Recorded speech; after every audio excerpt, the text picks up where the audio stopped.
안녕하세요. 켈리의 작은 도서관에 오신 것을 환영합니다. 오늘은 손창섭 작가의 비 오는 날을 소개해 드리겠습니다. 이 작품은 손창섭 작가의 대표작 중 하나이며 전쟁의 후유증으로 인해 무기력한 삶을 살아가는 사람들의 우울한 내면의 심리를 다룬 소설입니다. 구독과 좋아요, 알림 설정 부탁드리며 이야기 시작하겠습니다.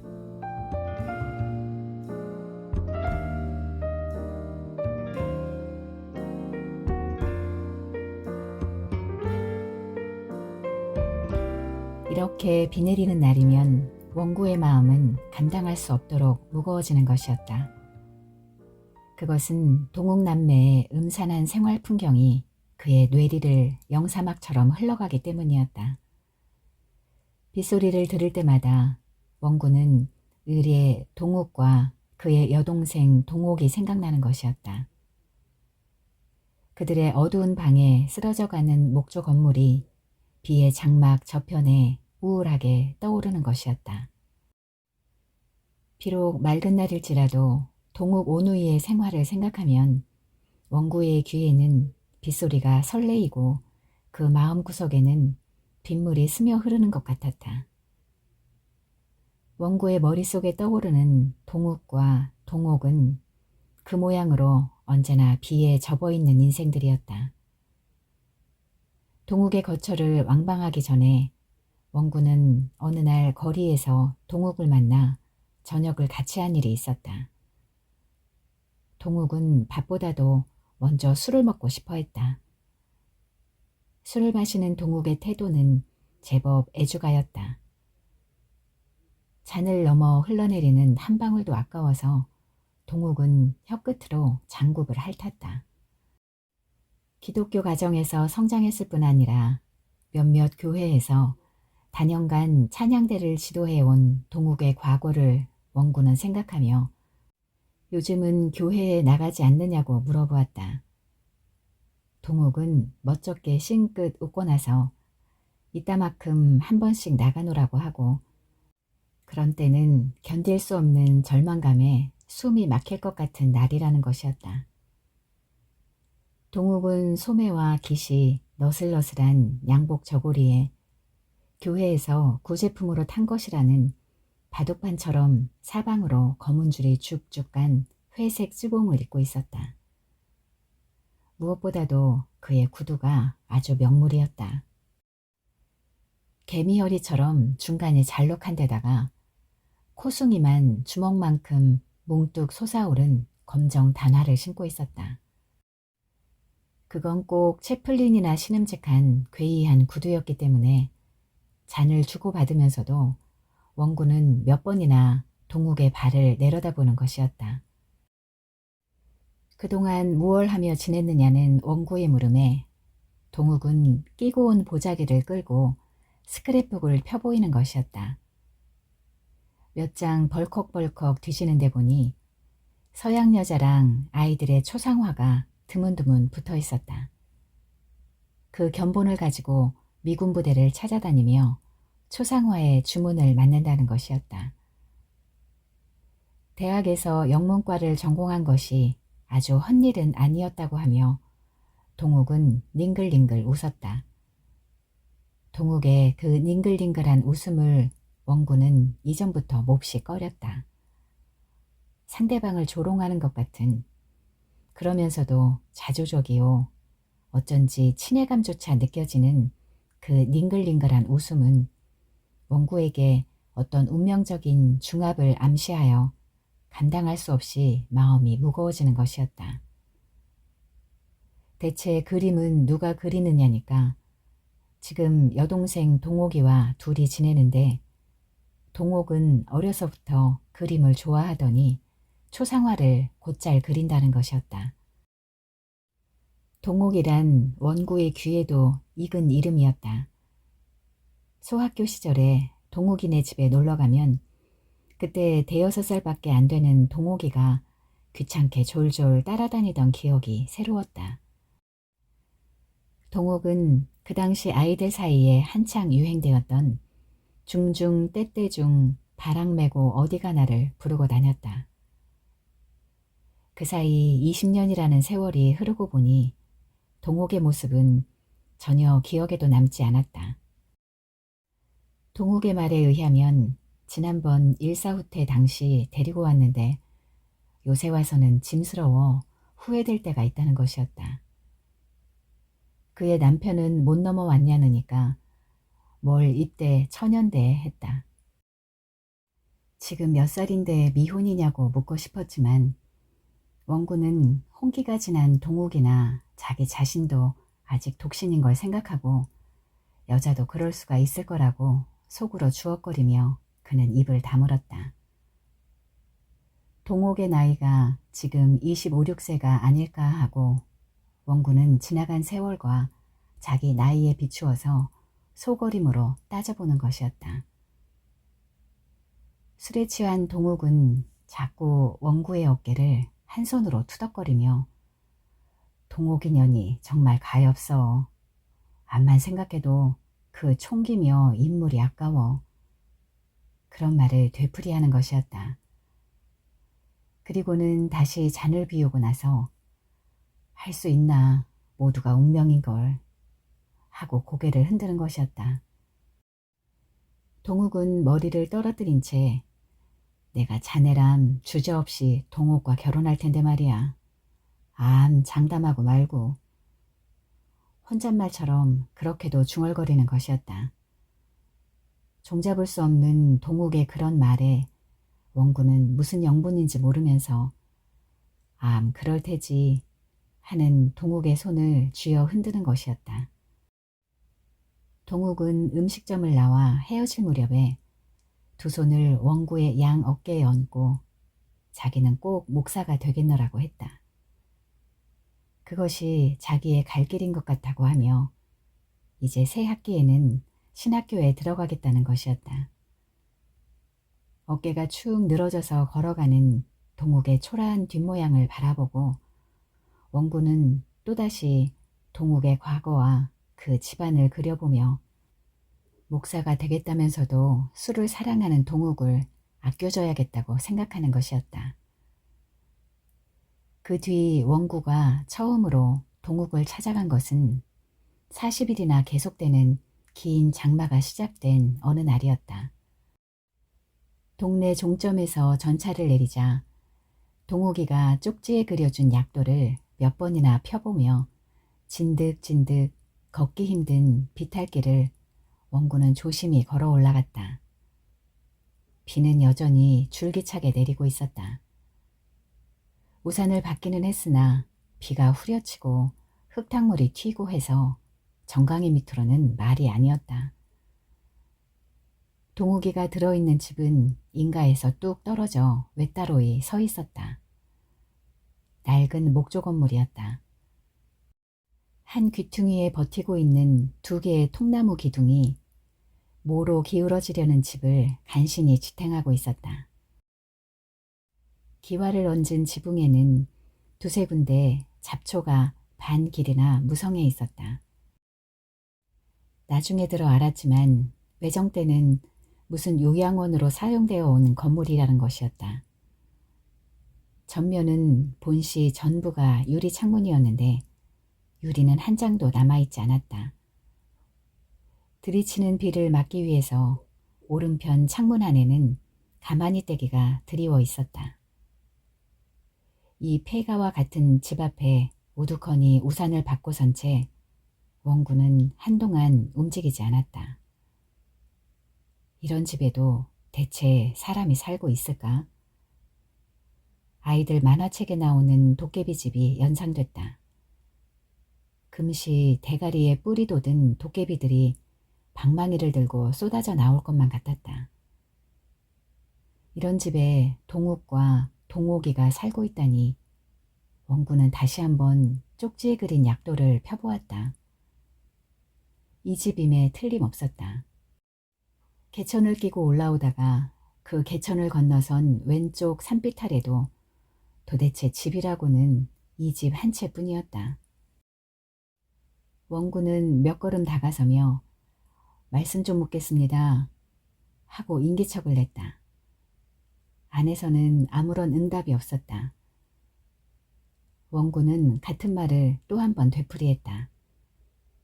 그래도 잠잠하다.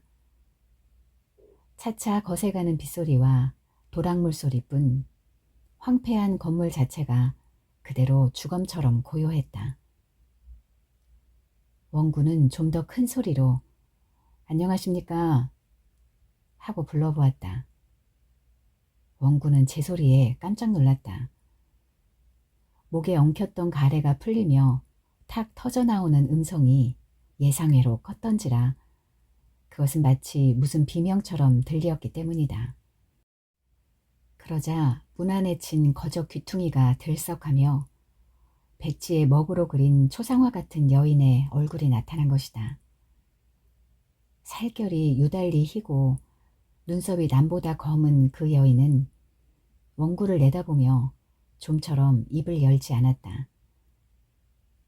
저게 동옥인가 보다고 속으로 생각하며 여기가 김동욱 군의 집이냐는 원구의 물음에 여인은 말없이 약간 고개를 끄덕여 보였을 뿐이다. 눈썹 하나 까딱하지 않은 그 태도는 거만해 보이는 것이었다. 동욱 군 어디 나갔습니까? 하고 재차 묻는 말에도 여인은 먼저처럼 고개만 끄덕했다. 그리고 나서 원구를 노려보는 듯한 그 눈에는 까닭 모를 모멸과 일종의 반항적 태도까지 서리어 있는 것이었다. 여인이 혹시 자기를 오해하고 있지 않나 싶어 정원구라는 이름을 밝히고 나서 동욱과는 소학교에서 대학까지 동창이었다는 것과 특히 소학 시절에는 거의 날마다 자기가 동욱이네 집에 놀러 가거나 동욱이가 자기네 집에 놀러 왔다는 것을 설명해 주었다. 그래도 여인의 표정에는 별다른 변화가 없었다. 원구는 한층 더 부드러운 음성으로 혹시 동욱군의 여동생이 아닙니까?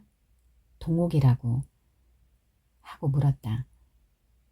여인은 세 번째 고개를 끄덕여 보인 것이다. 그리고 비로소 그 얼굴에 조소를 품은 우울한 미소가 약간 어리는 것이었다. 동욱이 어디 갔느냐니까 그제야 모르겠는데요 하고 입을 열었다. 꽤 맑은 음성이었다. 그러면 언제 들어올지 모르겠군요 하니까 이번에도 동욱은 머리를 끄덕이는 것이었다. 무례한 동욱의 태도에 불쾌와 후회를 느끼면서 원구는 발길을 돌이키는 수밖에 없었다. 동욱이가 돌아오거든 자기가 다녀갔다는 말을 전해달라고 이르고 돌아서는 원구에게 동욱은 아무런 인사도 하지 않았다.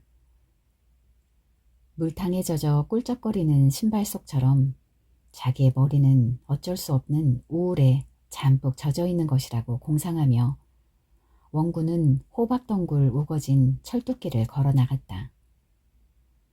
그 무거운 머리를 지탱하기에는 자기의 목이 지나치게 가는 것 같이 여겨졌다. 그것은 불안한 생각이었다. 얼마쯤 가다가 원구는 별 생각 없이 걸음을 멈추고 뒤돌아보았다. 안개비 속으로 보이는 창연한 건물은 금방 무서운 비명과 함께 모로 쓰러질 것만 같았다.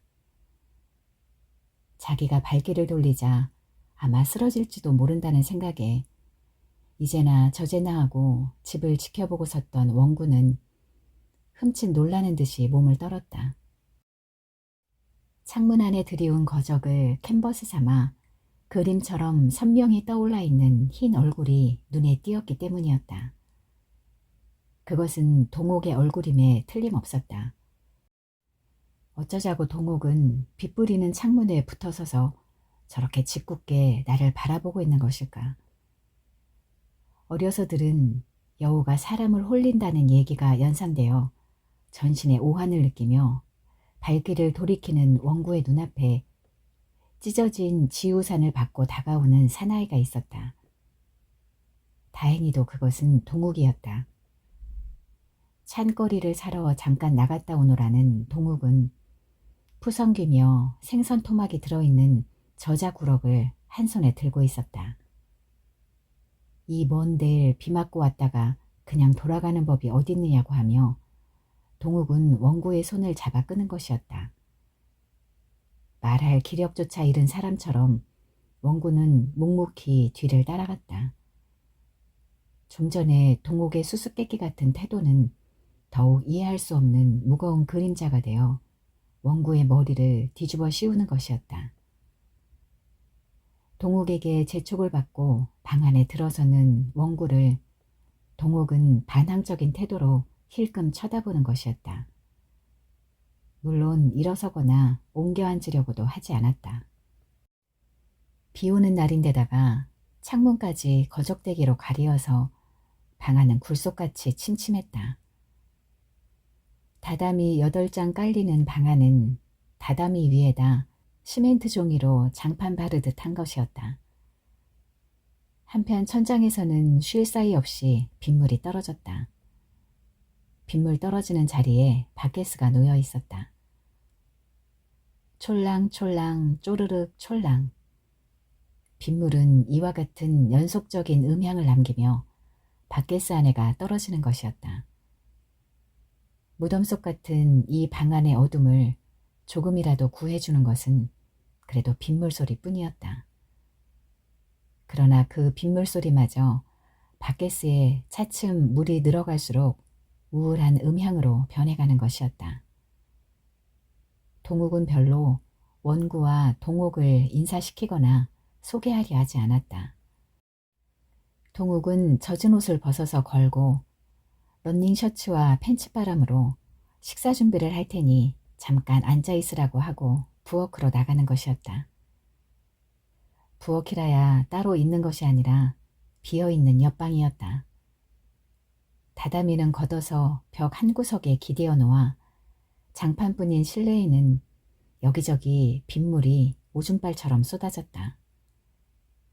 거기에는 취사도구가 너저분하니 널려있는 것이었다. 연기가 들어간다고 사인문을 닫아버리고 나서 동욱은 풍로에 불을 피우느라고 부채질을 하며 야단이었다. 10시가 조금 지난 회중시계를 사인문 틈으로 꺼내어 보이며 도대체 조반이냐 점심이냐는 원구의 질문에 동욱은 링글링글하며 자기들에게는 삼시의 구별이 없다고 했다. 언제든 배고프면 밥을 끓여 먹고 밥 생각이 없는 날은 종일이라도 굶고 지낸다는 것이었다. 동욱이가 부엌에서 혼자 바삐 돌아가는 동안 동욱은 역시 한자리에 앉아 꼼짝도 하지 않았다. 동욱은 가끔 하품을 하며 외국에서 온 낡은 화보를 뒤적이고 있었다. 그러한 동욱이와 마주 앉아 자기는 도대체 무엇을 생각해야 하며 또한 어떠한 포즈를 지속해야 하는가. 원구는 이런 무의미한 대좌를 감당할 수가 없어 차라리 부엌에나 나가 풍로의 부채질이나마 거들어줄까도 생각해보는 것이었다. 그러나 고만한 행동도 이 상태로는 일종의 비약이라 적지 아니한 용기가 필요했다. 그러는 동안 원구는 벼랑간 엉덩이가 척척해 들어옴을 의식하였다. 바켓의 빗물이 넘어서 옆에 앉아있는 원구의 자리로 흘러내린 것이다. 원구는 젖은 양복바지 엉덩이를 만지며 일어섰다. 그제서야 동욱도 바켓의 물이 넘는 줄을 안 모양이다. 그러나 동욱은 직접 일어나서 제 손으로 치려고도 하지 않았다. 앉은 채 부엌 쪽을 향하여 오빠 물 넘어 했을 뿐이었다. 동욱은 사인문을 반쯤 열고 들여다보며 이년아 네가 좀 치우지 못해? 하고 목에 핏대를 세웠다. 그러자 자기가 나서기에 저로한 기회라고 생각한 원구는 내가 내다버리지 하고 한 손으로 바켓을 들어 올렸다. 그러나 한 걸음도 미처 옮겨놓을 사이도 없이 바켓은 철거덩하는 소리와 함께 한 옆이 떨어지며 물이 좌르르 쏟아졌다. 손잡이의 한쪽 끝 갈퀴가 구멍에서 벗겨진 것이었다. 순식간에 방바닥은 물바다가 되고 말았다. 여지껏 꼼짝도 않고 앉아있던 동옥도 그제만큼은 냉큼 일어나 한 걸음 비켜서는 것이었다. 그 순간 동옥의 동작이 예사롭지가 않았다. 원구에게 또 하나 우울의 씨를 뿌려주는 것이었다. 원피스 밑으로 드러난 동옥의 왼쪽 다리가 어린애의 손목같이 가늘고 짧았기 때문이다. 그러한 다리를 옮겨 디디는 순간 동옥의 전신은 한쪽으로 쓰러질 듯이 기울어지는 것이었다. 동옥은 다시 한번 그 가늘고 짧은 다리를 옮겨놓는 일 없이 젖지 않은 구석자리에 재빨리 주저앉아 버리고 말았다. 그리고는 희다못해 파랗게 질린 얼굴에 독이 오른 눈초리로 원구를 잡아먹을 듯이 노려보는 것이었다. 동옥의 시선을 피하여 탕류의 대하 가운데 떠있는 것 같은 공포에 몸을 떨며 원구는 마지막 기력을 다하여 허위적거리듯 두 발로 물괭 방을 허위적거려 보는 것이었다. 그 뒤로는 비가 와서 가게를 벌릴 수 없는 날이면 원구는 자주 동욱이네 집을 찾아가는 것이었다. 불구인 신체와 같이 불구적인 성격으로 대해주는 동욱의 태도가 결코 대견할 리 없으면서도 어느 얄궂은 힘에 조종당하듯이 원구는 또다시 찾아가지 아니할 수 없는 것이었다. 침침한 방 안에 빗물 떨어지는 소리가 듣고 싶어서일까? 동옥의 가늘고 짧은 한쪽 다리가 지니고 있는 슬픔에 중독된 탓일까? 이도저도 아니면 찾아갈 적마다 차츰 정상적인 대로 돌아오는 동옥의 태도에 색다른 매력을 발견한 탓일까? 정말 동옥의 태도는 원구가 찾아가는 횟수에 따라 현저히 부드러워지는 것이었다. 두 번째 찾아갔을 때 동욱은 원구를 보자 얼굴을 붉히었다. 그리고는 고개를 숙였다. 세 번째 찾아갔을 때는 원구를 보자 동욱은 해죽이 웃어 보인 것이었다. 그러나 그것은 우울한 미소였다. 찾아갈 때마다 달라지는 동욱의 태도가 원구에게는 꽤 반가운 것이었다. 인사불성에 빠졌던 환자가 제정신으로 돌아올 때처럼 고마웠다. 첫 번째 불렀을 때는 눈을 감은 채 아무런 반응도 없던 환자가 두 번째 부르자 눈을 간신히 떴고 세 번째 불렀을 때는 제법 완전히 눈을 떠서 좌우를 둘러보다가 물 좀 하고 입을 열었을 경우와 같은 반가움을 원구는 동옥에게서 경험하는 것이었다. 두 번째 갔을 때에는 지난번 빗물 쏟아지던 자리에 바게스가 놓여있지 않았다. 그 자리에는 재창 떼군이 구멍이 뚫려 있었다. 주먹이 두어 개나 드나들 만한 그 구멍은 다다미에서부터 그 밑에 널빤지까지 뚫려 있었다. 천장에서 흘러내리는 빗물은 그 구멍을 통과해 널판 및 흙바닥에 둔탁한 음향을 남기며 떨어졌다. 기실 비는 여러 군데서 새는 모양이었다. 널빤지로 된 천장에는 사방에서 빗물 듣는 소리가 났다. 천장에 떨어진 빗물은 약간 경사진 한쪽으로 오다가 소 눈깔만한 옹이 구멍으로 새어 흐르는 것이었다. 그날만 해도 원구와 동욱이가 주고받는 말에 비교적 냉담한 동욱이었다. 그러나 세 번째 갔을 때부터는 원구와 동욱이가 웃을 때는 함께 따라 웃어주는 것이었다. 간혹 한두 마디씩은 말 추렴에도 들었다. 그날은 일찌감치 저녁을 얻어먹고 돌아오려고 하는데 비가 하도 세차게 퍼부어서 자고 오는 수밖에 없었다. 한 손에 우산을 들고 선 채 회색 장막을 들이운 듯 비에 뿌얘진 창밖을 내다보며 망설이고 있는 원구의 귀에 고집 피우지 말고 자고 가라는 동욱의 말에 뒤이어 이런 비에는 앞도랑에 물이 불어서 못 건너십니다 하는 동욱의 음성이 들린 것이었다. 그날 밤 비로소 원구는 가벼운 기분으로 동욱에게 말을 걸 수가 있었던 것이다. 언제부터 그림 공부를 했느냐니까 초상화 따위가 뭐 그림인가요? 하고 그 우울한 미소를 지어 보이는 것이었다. 원구는 동욱의 상처를 건드릴 만한 말은 일절 꺼내지 않았다. 어렸을 때 얘기가 나와서 어딜 가나 강아지 새끼처럼 쫓아다니는 동욱이가 귀찮았다는 말을 하고 중중 떼떼중을 자랑스레 부르고 다녔다니까 동욱의 눈이 처음으로 티 없이 빛나는 것이었다.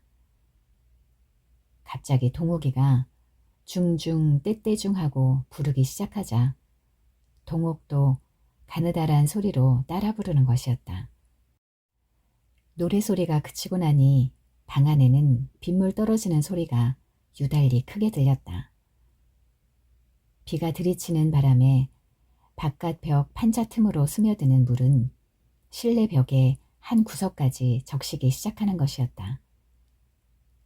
그런데 이상한 것은 동욱을 대하는 동욱의 태도였다.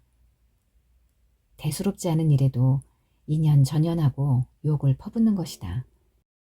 부엌에서 들여보내는 음식 그릇을 한 손으로 받는다고 해서 이년아 한 손으로 그러다 또 떨어뜨리고 싶으냐?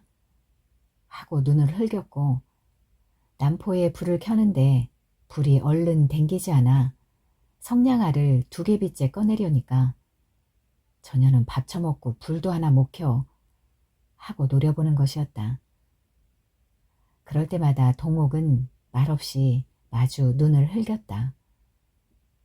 빨래와 바느질만은 동욱의 책임이지만 부엌일은 언제나 동욱이가 맡아 한다는 것이었다. 동욱이가 변소에 간 틈에 될 수 있는 대로 위로해주지 않고 왜 그리 사납게 구느냐니까 병신 고운 데 없다고 그냥 맘 쓰는 게 모두가 틀렸다는 것이다. 우선 그림값만 하더라도 얼마 전까지는 받아오면 반씩 꼭 같이 나눠 가졌는데 근자에 와서는 동욱을 신용할 수가 없다고 대소에 따라 한 장에 얼마씩 또박또박 성금을 받고야 그려준다는 것이었다. 생활비도 둘이 꼭 같이 절반씩 부담한다는 것이다. 동욱은 자기가 병신이기 때문에 부모 말고는 자기를 거두어 오래 돌봐줄 사람이 없으리라는 것이다. 오빠도 언제든 자기를 버릴 것이 아니겠느냐. 그렇기 때문에 자기는 자기대로 약간이라도 미천을 장만해 두어야 비참한 꼴을 면하지 않겠느냐고 한다는 것이었다. 그러한 동욱의 심증을 생각할 때 헤어져 있으면 몹시 치근하기도 하지만 이상하게 남만 대하면 왜 그런지 안 그러리라 하면서도 동욱은 다잡고 화가 치민나는 것이다.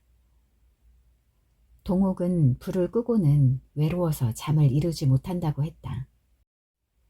반대로 동욱은 불을 꺼야만 안심하고 잠을 들 수가 있다는 것이었다. 동욱은 어둠만이 유일한 휴식이노라 했다. 낮에는 아무리 가만하고 앉았거나 누워 뒹굴어도 걸레처럼 전신에 배어있는 피로가 가시지 않는다는 것이었다. 그러한 동욱은 심지를 낮추어서 희미하게 켜놓은 불빛에도 화를 내어 이년아 아주 꺼버리지 못해? 하고 소리를 질렀다. 동욱은 손을 내밀어 심지를 조금 더 낮추었다. 그리고 나서 누가 데려오랬나? 차라리 어머니하고 거기 있을 걸 괜히 왔지 하고 쫑알대는 것이었다. 그러자 동욱은 벌떡 일어나며 이년 다시 한번 그 주둥이를 놀려봐라. 나도 너 같은 년 끌고 오고 싶지 않았다. 어머니가 하도 애원하시듯 다 버리고 가더라도 네 년만은 데리고 가라고 하 조르기에 끌고 와, 이 꼴이다 하고 골을 내는 것이었다. 동욱은 말없이 저편으로 돌아 누웠다. 어렴풋이 불빛이 있음에도 불구하고 어둠이 가슴을 내리 누르는 것 같아서 원구는 오래도록 잠을 이룰 수가 없었다. 동욱도 잠이 안 오는 모양이었다. 동욱 역시 필경 잠이 들지 않았으련만 죽은 듯이 가만하고 있었다. 후두둑 후두둑 유리 없는 창문으로 들이치는 빗소리를 들으며 40주야를 비가 퍼부어서 산꼭대기에다 배를 묶어둔 노안의 가족만이 남고 이 세상이 전멸을 해버렸다는 구약 성경에 나오는 대홍수를 원구는 생각해보는 것이었다. 그러다가 어렴풋이 잠이 들려고 하는 때였다. 커다란 적선으로 생각하고 동욱과 결혼할 용기는 없는가 하는 동욱의 음성이 잠꼬대같이 원구의 귀를 스쳤다. 원구는 눈을 떴다. 노려보듯이 천장을 바라보며 그는 반드시 누워있었다. 동욱의 입에서 다시 무슨 말이 흘러나올지도 모른다는 긴장을 느끼면서 그러나 동욱은 아무 말이 없었다. 빗물 떨어지는 소리만이 여전히 계속되고 있을 뿐이었다. 원구가 또다시 간신히 잠이 들락할 때였다. 발치 쪽에서 빠드득하는 이상한 소리가 났다. 원구는 정신을 바짝 차리고 귀를 재웠다. 뱀에게 먹히는 개구리 소리 비슷한 그 소리는 뒷벽 쪽에서 들리는 것이었다. 원구는 이번에는 상반신을 일으키고 앉아 귀를 기울이는 것이었다. 그 바람에 동욱도 눈을 떴다. 저게 무슨 소리냐고 한즉 뒷방의 계집애가 자면서 이가는 소리라는 것이었다. 이 뒷방에도 사람이 사느냐니까 육순이 넘은 노파가 12살 먹은 손녀를 데리고 산다고 했다. 그 노파가 바로 이 집 주인인데 전차 종점 나가는 길목에 학고방 가게를 내고 담배, 성냥, 과일, 사탕 같은 것들을 팔아서 근근히 생활해 가고 있다는 것이었다. 뒷집 소녀는 잠만 들면 반드시 일을 간다는 것이었다. 동욱도 처음 며칠 밤은 그 소리에 골치를 앓았지만 요즘은 습관이 되어서 괜찮노라고 했다. 이러한 방에서 빗물 떨어지는 소리와 이가는 소리를 듣고 지나면 아무라도 신경 과민이 될 것 같다고 생각하며 원구는 좀 전에 동욱이가 잠꼬대처럼 한 말의 의미를 되새겨보는 것이었다. 4, 5일 지나서였다. 오래간만에 비가 그치고 제법 날이 환해져서 자파를 가득 버려놓은 리어카를 지키고 섰노라니까 다 저녁 때 원구의 어깨를 툭 치는 사람이 있었다. 동욱이었다. 그는 역시 소매와 깃이 다 처진 저고리와 검은 줄이 간 회색 찌봉을 입고 있었다. 옷이라고는 그거밖에 없는 모양이라 비에 젖은 것을 그냥 짜서 말리곤 해서 여기저기 구김살이 져 있었다. 그보다도 괴이한 채플린식의 검정 단화에 주먹 같은 코숭이가 말이 아니었다. 장화 대용으로 진창을 막 밟고 다녀서 온통 흙투성이었다. 그러한 동욱의 꼴에 원구는 이상하게 정이 갔다. 리어카를 주인집에 가져다 맡기고 와서 저녁을 같이 하자고 원구는 동욱의 손을 끌었다. 동욱은 밥보다도 술 생각이 더 간절하다고 했다. 두 가지 다 먹을 수 있는 집으로 원구는 동욱을 안내했다. 술이 몇 잔 들어가 얼큰해지자 동욱은 초상화 주문돌이를 폐업했노라 했다. 요즘은 양키들도 아주 약아져서 까딱하면 돈을 잘리거나 농락당하기가 일수라는 것이다. 거기에다 패스 없는 사람의 출입을 각 부대가 엄중히 단속하기 때문에 전처럼 드나들 수가 없다는 것이었다. 며칠 전에는 돈 받으러 몰래 들어갔다가 순찰 장교에게 걸려서 하룻밤 몽키하우스의 신세를 지고 나왔다는 것이다. 더구나 요즘은 국민병 수첩까지 분실했으므로 마음 놓고 거리에 나와 다닐 수도 없게 되었다는 것이다. 분실계를 내고 재교부 신청을 하라니까 그 때문에 동해로 파출소로 4~5차나 쫓아다녀 봤지만 까다롭게만 굴고 잘 들어주지 않는다는 것이다. 까짓 거 나중에는 산수갑산을 갈망정 내버려 둘 테다라고 했다. 그래 차라리 군에라도 들어가 버릴까 싶어 마침 통역 장교를 모집하기에 그 원서를 타러 나왔던 기리노라고 했다.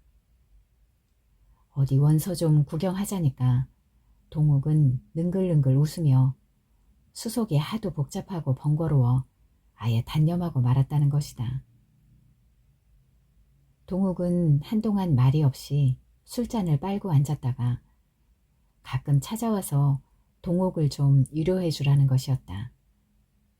세상 사람들이 모두 자기를 조소하고 멸시한다고만 생각하고 있는 동욱은 맑은 날일지라도 일절 바깥 출입을 않고 두더지처럼 방에만 처박혀 산다는 것이다. 그리고 모든 사람에게 반감을 품고 있다는 것이다. 그러한 동욱도 원구만은 자기를 업신여기지 않고 자연스레 대해준다고 해서 자주 찾아와 주기를 여간 기다리지 않는다고 했다. 초상화가 팔리지 않게 된 다음부터는 동욱은 초조와 불안 속에서 한층 더 자신의 고독을 주체하지 못해 쩔쩔맨다는 것이었다.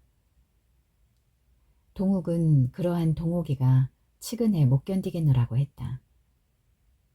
언젠가처럼 내가 자네랑 동욱이와 결혼할 테야. 암 하고 말고 하고 동욱은 고개를 주걱거리는 것이었다. 술집을 나와 동욱은 이번에도 원구의 손을 꼭 쥐고 자기는 기어코 목사가 되겠노라고 했다. 동욱을 위해서나 자기 자신을 위해서나 그것만이 이 무거운 짐을 조금이라도 덜 수 있는 유일한 길인 것 같다는 것이었다. 그 뒤에 한 번은 딴 볼일로 동네까지 갔던 길에 동욱이네 집에 잠깐 들른 적이 있었다.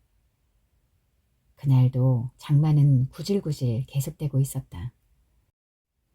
우산을 접으며 마루에 올라서도 동욱만이 머리를 내밀고 맞아줄 뿐 동욱의 기척이 없었다. 방에 들어가 보니 동욱은 담요로 머리까지 푹 뒤집어쓰고 죽은 사람처럼 누워 있었다. 이틀째나 저러고 자빠져 있다고 하며 동욱은 그 까닭을 설명했다.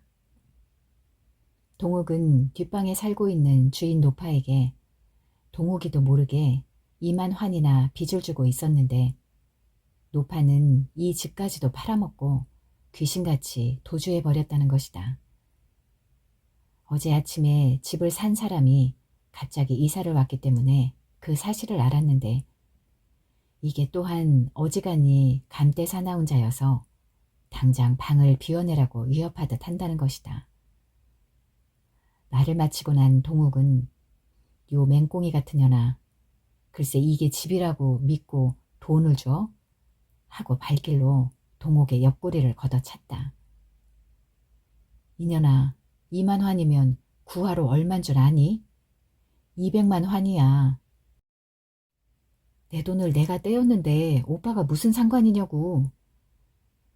그래 내가 없으면 니년이 굶어 죽지 않고 살 테냐?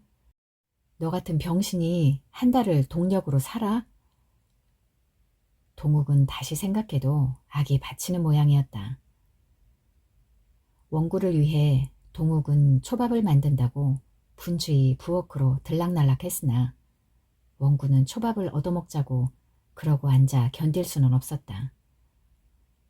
그보다도 동욱이 이틀 동안이나 아무것도 먹지 않고 저러고 누워있다고 하니 혹시 동욱이가 잠든 틈에라도 몰래 일어나 수면제 같은 것을 먹고 죽어있지나 않는가 싶어 불안한 생각이 솟았다.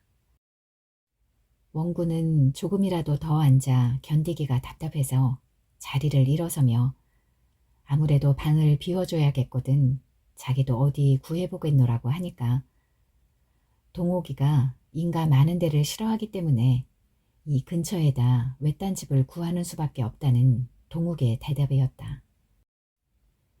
그 뒤로는 원구도 생활에 위협을 느끼기 시작했다. 한 달 가까이나 장마로 놀고 보니 자연 시원치 않은 장사 미천을 그럭저럭 축내게 된 것이다. 원구가 얻어있는 방도 지리한 비에 습기로 눅눅해졌다. 벗어놓은 옷가지며 이부자리에까지 곰팡이가 끼었다. 그의 마음속까지 곰팡이가 쓰는 것 같았다. 이런 날 이런 음산한 방에 처박혀 있자니 동욱과 동욱의 일이 자연 무겁고 우울하게 떠오르는 것이었다. 점심때가 되어서 원구는 퍼붓는 비를 무릅쓰고 집을 나섰다. 오늘은 동욱이와 마주 앉아 곰팡이 쓴 속을 씻어내리며 동욱이도 위로해줘야겠다고 생각하고 원구는 술과 통조림을 사들고 찾아갔다. 낡은 목조 건물은 전과 마찬가지로 금방 쓰러질 듯 빗속에 서 있었다. 유리 없는 창문에는 거적도 그대로 드리워 있었다. 그러나 동욱이 하고 원구가 불렀을 때 곰처럼 마루로 기어나오는 사나이는 동욱이가 아니었다.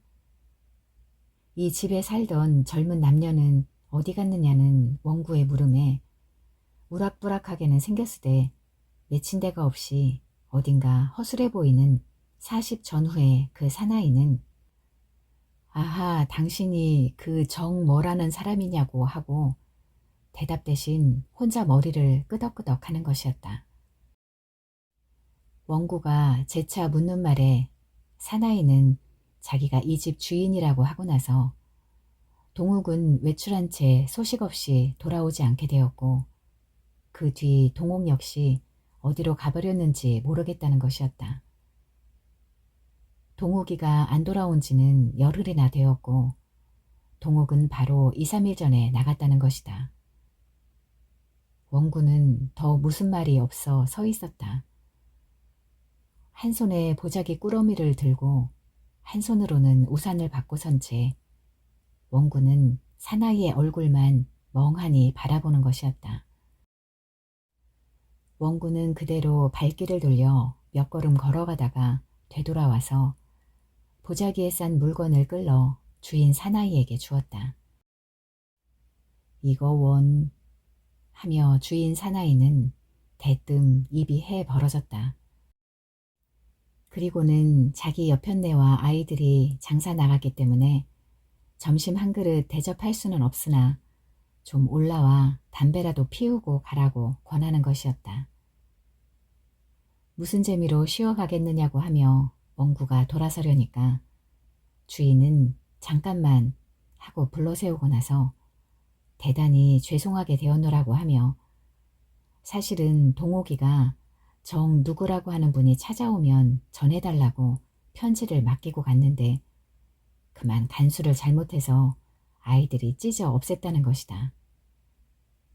그래도 아무 말 않고 멍청이 서 있는 원구를 주인 사나이는 무한한 눈길로 바라보며 동욱은 아마 10중 8구 군대에 끌려나갔을 거라고 하고 동욱은 아이들처럼 어머니를 부르며 가끔 밤중에 울기에 뭐라고 좀 나무랐더니 그 다음날 저녁에 어디론가 나가버렸다는 것이다. 죽지는 않았을까? 자살을 하든 굶어 죽든 하고 혼잣말처럼 중얼거리며 돌아서는 원구의 등에다 대고 중요한 옷가지랑은 꾸려갖고 간 모양이니 자살을 할 의사는 없었음이 분명하고 한편 병신이긴 하지만 얼굴이 고만큼 벤벤하고서야 어디가 몸을 판들 굶어 죽기야 하겠느냐고 주인 사나이는 짓거리는 것이었다. 얼굴이 그만큼 벤벤하고서야 어디가 몸을 판들 굶어 죽기야 하겠느냐는 말에 이상하게 원군은 정신이 펄쩍 들어 이놈 네가 동옥을 팔아먹었구나 하고 대들 듯한 격분을 마음속 한구석에 의식하면서도 천근의 무게로 내리 누르는 듯한 육체의 중량을 감당할 수 없이 그냥 말없이 발길을 돌이키었다. 이놈 네가 동옥을 팔아먹었구나 하는 흥분한 소리가 까마득히 먼 곳에서 자기를 향하고 날아오는 것 같은 착각에 오한을 느끼며 원군은 호박덩굴 우거진 밭도둑길을 앓고 난 사람 모양 허적거리는 다리로 걸어 나가는 것이었다.